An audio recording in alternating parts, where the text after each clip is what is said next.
자, 지난주에 성전 건축 준비에 대한 다윗의 유언을 우리가 배웠습니다. 자, 오늘은 역대기에는 나와 있지 않는 아도니아의 반역 이야기를 하려고 합니다. 이제 드디어 사무엘 상하가 다 끝났고 열왕기 상으로 들어갑니다. 그동안 사무엘 하를 펴시느라 정말 힘드셨을 거라고 생각돼요. 자, 열왕기 상은 펴기 쉽죠? 이 왕대수의 왕을 잡으면 됩니다. 자, 열왕기 상을 들어갈 때 먼저 우리가 이해해야 될 게 있는데 여러분, 열왕기 상의 저자는 아마도 대략 기원전 6세기, 그것도 남유다가 멸망하고 한참 뒤에 이 글을 기록한 것으로 보입니다. 다시요, 언제쯤 기록했다고요? 남유다의 멸망 이후에 이 글을 기록한 것으로 보입니다. 자, 따라서 이 열왕기를 읽는 독자들은 유다의 멸망을 경험을 한 사람들이에요. 유다의 멸망을 경험을 한 사람들. 자, 그러면 이 저자는 왜 하나님의 나라인 이스라엘이 멸망을 당해야 했는가? 이 질문에 대해서 독자들에게 대답을 주어야 하는 이 과제를 갖고 있습니다. 아마 독자들은 이런 질문을 했을 거예요. 바벨론의 신은 이스라엘보다 더 강한가? 또 하나님은 이스라엘을 버리셨는가? 왜 우리는 이런 고통 가운데 살아야 하는가? 이런 질문들을 이 열왕기 저자는 해결해 줘야 됐을 것입니다. 그런 생각 들죠? 우리 하나님이 정말 참 하나님이시다. 그런데 나라가 멸망을 당해버린 거예요. 그럼 멸망당한 나라 사람들이 제일 먼저 드는 회의는 하나님이 정말 계신 거야? 이런 생각 든단 말입니다. 우리도 생활할 때 나에게 너무 큰 어려움이 닥쳐요. 뭐 시험에 떨어진다거나 아니면 굉장히 중요한 사업이 실패한다거나 그랬을 때 먼저 드는 생각은 과연 하나님이 계신 거야? 이 생각이 드는 것은 어찌 보면 당연합니다. 이 열왕기를 읽는 독자들한테도 그러한 이 마음속에 의구심이 있었어요. 자, 그 관점에서 오늘 우리가 열왕기의 저자의 이야기를 쭉 보면서 하나님의 계획과 뜻을 알아보도록 하죠. 이 역대기에는 아도니아의 반역 이야기가 나오질 않습니다. 역대기는 가능한 한 간략하게 또 객관적인 기술을 하려고 해요. 이 열왕기는 왜 이런 일을 하나님이 벌이시는 걸까? 여기에 대해서 대답을 하기 때문에 마치 성경의 누가복음처럼 구체적인 일들이 기록되곤 합니다. 자, 근데 다만 이제 역대하 29장 22절에서 솔로몬이 다시 기름 부음을 받는다라는 말씀이 나오거든요. 그럼 다시 기름 부음 받는다는 이야기는 솔로몬이 2번 이상 기름 부음을 받았다는 이야기예요. 그 역대기에서 그러면 솔로몬이 기름 부음을 2번 받을 만한 어떤 이유가 있었구나. 급하게 한 번 받고 또 한 번은 어떤 정식적인 의례에 통해서 기름 부음을 받는 거예요. 우리가 그걸 추측할 수는 있어요, 역대기에서는. 근데 이제 왜 그런지 구체적으로는 열왕기 상에서 나오는 거죠. 한번 역대기 확인해 볼까요? 역대기서 역대기 상입니다. 이제 약간 역대기 하라 그랬는데, 자, 역대기 상 29장 22절 여기 보니까 중간에 이렇네요. 무리가 다윗의 아들 솔로몬을 다시 왕으로 삼아 기름을 부어 라는 말이 있죠. 그러니까 즉위식이 한 번 이상 있었다는 것을 암시하고 있어요. 왜 그랬는지는 이제 안 나온단 말이죠.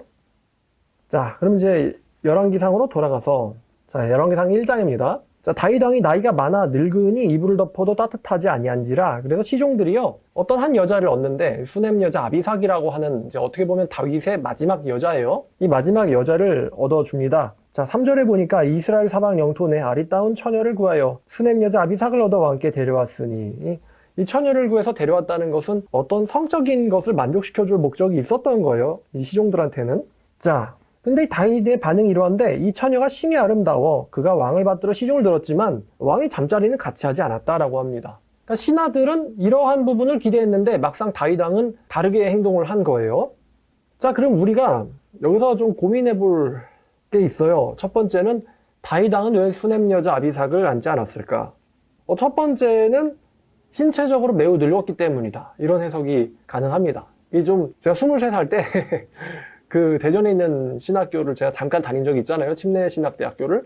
근데 거기서 이제 신학생끼리 이런 토론이 열린 거예요. 왜 다윗은 이 아름다운 여자 아비삭을 앉지 않았는가?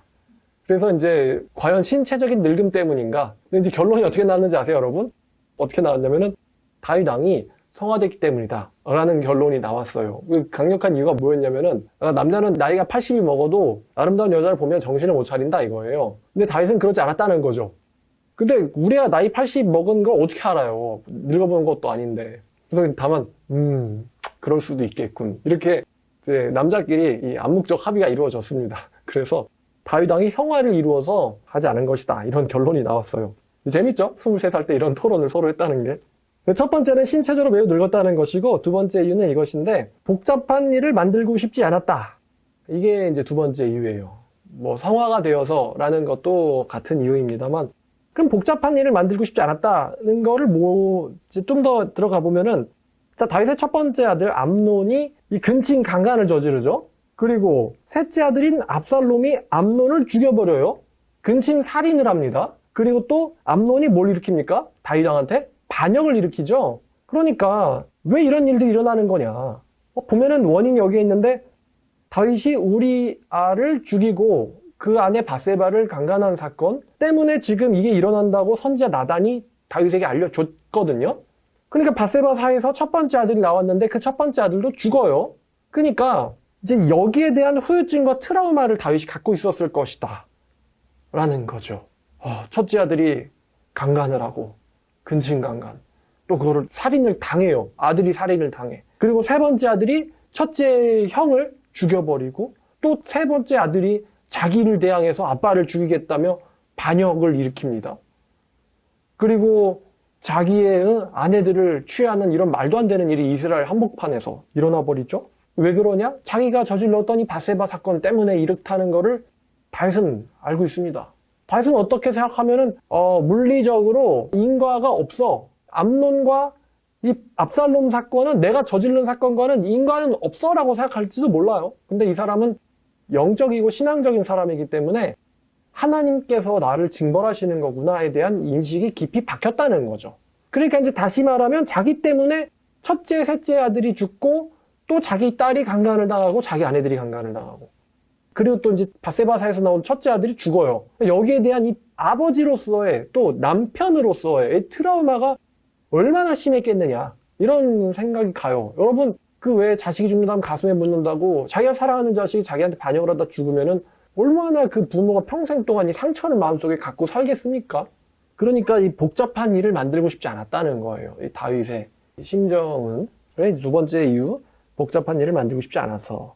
자, 이 다윗의 아들 중에 첫째인 암논은 살해당했어요. 두 번째 아들이 이 길르압이라고도 하고, 또 다른 이름은 다니엘이라고도 하거든요. 이 길르압 혹은 다니엘이라는 사람이 정말 다윗의 아내 중에 훌륭한 아비가일의 아들이거든요. 근데 성경에 별로 언급이 안 돼요. 아마도 병사한 것 같습니다. 병사. 셋째, 압살롬은 요압 장군한테 살해당했어요. 그리고 이제 넷째가 누구냐면 바로 요 핫기세 아들 아도니아거든요. 근데 지금 우리가 지난 시간에 읽은 이 성전 건축에 대한 다윗의 유언, 요게 아도니아의 반역 일으킨 요 반역 사건보다는 시간적으로 좀 빠른 것 같습니다. 추측하면 그래요. 그러니까 이제 서열 순서로 아도니아는 자기가 왕이 되겠지? 왜냐면 셋째까지 다 죽었고 자기가 넷째니까 라고 생각했는데, 다윗이 성전 건축을 누구한테 유언을 남겨요? 솔로몬한테 유언을 남기죠. 그러니까 이게 다시 말하면 왕위를 솔로몬에게 주겠다는 이야기거든요. 솔로몬이 하나님한테 사랑을 받는데, 그래서 샬롬이라는 이름을 변형시켜서 솔로몬이라는 이름이 되는 거죠. 그러니까 이제 아도니아 입장에서는 내가 왕이 될 거라고 생각했는데 갑자기 동생인 솔로몬이 왕이 되게 생긴 거예요. 그래서 이 자기가 기대했던 즉위가 좌절될 것 같으니까 급한 대로 이 셀프 즉위식을 해버리죠. 셀프 즉위식. 자, 5절. 그때 핫기세 아들 아도니아가 스스로 높여서 이르기를. 자, 스스로 높였다. 이게 표현이 불길하죠. 이런 표현은. 내가 왕이 되리라. 자, 이거 왕이 되는 게 사실 자기의 마음대로 됩니까? 아니면 아버지 다윗 왕의 의지에 따라 됩니까? 아버지의 뜻인데 내가 왕이 되리라 하고는 자기를 위하여 병거 기병과 허위병 50을 준비했더라. 자, 그는 압살롬 다음에 태어난 자요. 넷째예요. 용모와 심히 준수한 자라. 마치 압살롬을 얘기하는 것 같죠? 그의 아버지가 네가 어찌하여 그리하느냐라고 하는 말로 한 번도 그를 섭섭하게 한 적이 없었더라. 이 두 가지 해석이 가능한데, 이 아도니아는 이제 모범생이었다는 해석도 가능하고요. 다음 두 번째는 다윗이 아도니아를 그렇게 책망하면서 징계하면서 키우지 않았다라는 해석도 가능합니다. 하여튼 아버지가 섭섭하게 한 적이 없는 아들이에요. 근데 이 끝에 가서 사고를 치죠. 그래가지고 7절에 보니까 아도니아가 스루야의 아들 요압과 제사장 아비아달과 모이하니 그들도 따르고 도우나 제사장 사독과 여호야다의 아들 브나야와 선지자 나단과 시므이와 레이와 다윗의 용사들은 아도니아와 같이 하지 아니하였더라. 그러니까 지금 이 유력한 사람 2명을 같이 참가시키는데 하나가 군대 총사령관 요압과 그 다음은 제사장인 아비아달입니다. 사실은 이게 아버지 다윗의 뜻과는 전혀 상관없죠. 그리고 아버지의 의지를 무시한 거나 마찬가지입니다. 전 이걸 보면서 마치 이 다윗과 아도니아 사이의 이 관계가 전능하신 하나님과 어리석은 인간 사이의 관계 같다는 생각이 좀 들어요. 우리 인간들은 하나님의 뜻을 무시하고는 자기가 뭔가를 해버리는 일이 있죠. 하나님의 뜻을 무시해버리고는. 자, 그래서 일이 급하게 돌아갑니다. 이게 보니까 이 요압과 아비아달이 합세하지만 나머지는 따르지 않았다는 것은, 이건 어떻게 보면은 이 유다 지파와 나머지 이스라엘 지파 사이의 갈등을 또 암시하는 거기도 해요. 유다 사람들을 이끌어가지고 뭔가를 해보려고 한 거예요. 자, 그래서 구절에 보니까 아도니아가 에느로겔 근방 소헬레바이 곁에서 양과 소와 살찐 송아지를 잡고 왕자 곧 자기 모든 동생과 왕의 신하된 모든 유다 사람들을 다 청하였으나 선제 나단과 브나야와 용사들과 자기 동생 솔로몬은 청하지 않았다. 유다 사람들은 다 모았지만 나머지 사람들은 모으지 않았다. 자, 선지자 나단이 이걸 알아차리고, 자, 솔로몬의 어머니 밧세바에게 말하여 이르되 핫깃의 아들 아도니아가 왕이 되었음을 듣지 못했습니까? 우리 주 다윗은 알지 못하시는 일입니다. 이제 내게 당신의 생명과 당신의 아들 솔로몬의 생명을 구할 계책을 말하도록 허락하소서. 그러니까 지금 이대로 있으면은 당신 밧세바와 당신의 아들 솔로몬은 죽은 목숨이나 다름없다. 빨리 다윗 왕에게 아련을 청하라. 이게 나단의 요청이에요. 지금 늦출 때가 아닙니다. 속히 아련을 청해야 돼요. 자, 그래서 14절에 나도 들어가서 당신의 말씀을 확증하리이다. 돕겠습니다. 자, 15절에 밧세바가 침실에 들어가 왕에게 이르니 왕이 심히 늙었으므로 수냄 여자 아비삭이 시중을 들고 있었더라. 자, 그러면서 밧세바가 몸을 굽혀 왕께 절하니 왕이 이르되 어찌 됨이냐? 그가 왕께 대답하되 내 주여 왕이 전에 왕의 하나님 여호와를 가리켜 여종에게 맹세하시기를 네 아들 솔로몬이 반드시 나를 이어 왕이 되어 내 왕에 앉으리라 하셨거늘 이제 아도니아가 왕이 되었어도 내 주 왕은 알지 못하시나이다. 그가 수소와 살찐 송아지와 양을 많이 잡고 왕의 모든 아들과 제사장 아비아달과 군사령관 요압을 청하였으나 왕의 종 솔로몬은 청하지 아니하였나이다. 이거는 당신이 솔로몬에게 약속한 것을 의도적으로 저버리는 반역 행위입니다라는 거죠. 당신도 모르고 왕위를 약속받은 솔로몬도 모르는 일입니다.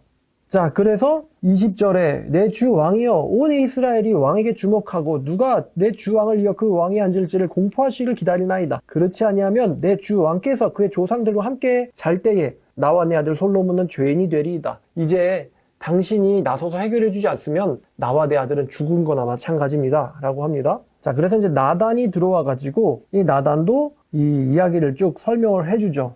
자, 그래서 이제 28절, 9절 드디어 다윗이 나섭니다.